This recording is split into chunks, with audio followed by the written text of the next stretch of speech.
terdapat kadar garam yang tinggi dan juga terdapat stomata. Ini juga ada penyimpangan jaringan air.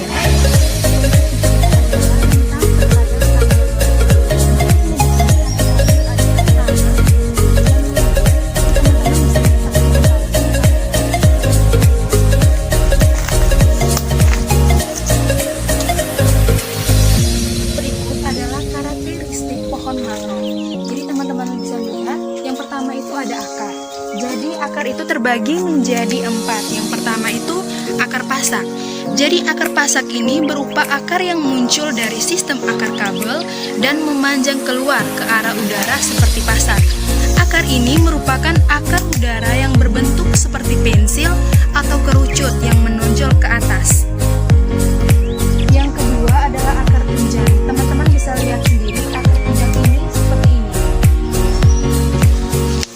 Jadi akar tunjang berbentuk seperti ceker ayam. Biasanya penakaran ini dimiliki oleh mangrove yang hidup di tepi pantai dengan substrat pasir atau rawa-rawa pinggir sungai, dan fungsinya ini untuk menahan pohon agar tetap tegak berdiri bila dihempas angin dan bertahan dari deburan ombak.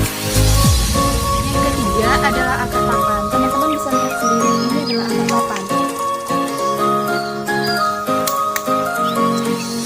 Jadi akar papan atau biasa dikenal juga dengan banir adalah akar yang menjulur atau menonjol keluar yang menyerupai bentuk seperti pohon pada bagian akar. Akar papan dapat dijumpai di hutan-hutan tropikal yang rendah seperti pohon kenari dan juga kampas. Yang terakhir adalah akar lutut.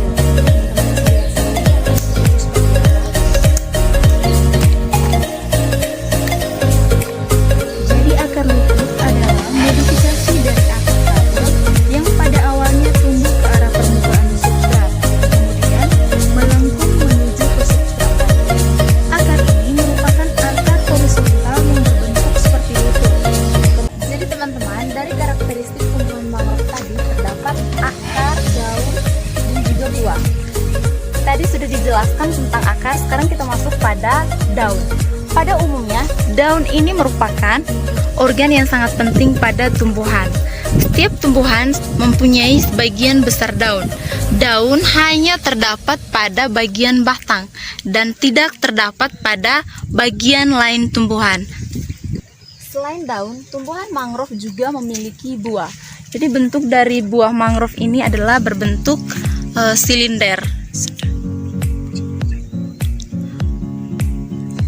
Semua jenis mangrove menghasilkan buah yang penyebarannya dilakukan oleh air atau arus. Bersama zonasi pada tumbuhan mangrove.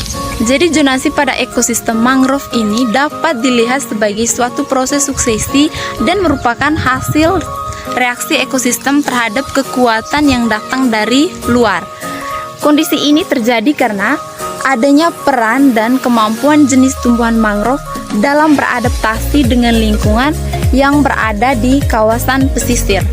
Di hutan mangrove, yang pertama, tumbuhan bervaskuler atau tumbuhan berpembuluh yang didominasikan oleh hutan mangrove atau tumbuhan bakau. Tumbuhan mangrove atau tumbuhan bakau yakni tumbuhan yang akarnya muncul atau mencuat ke atas permukaan tanah. Sepertinya kita lihat seperti ini.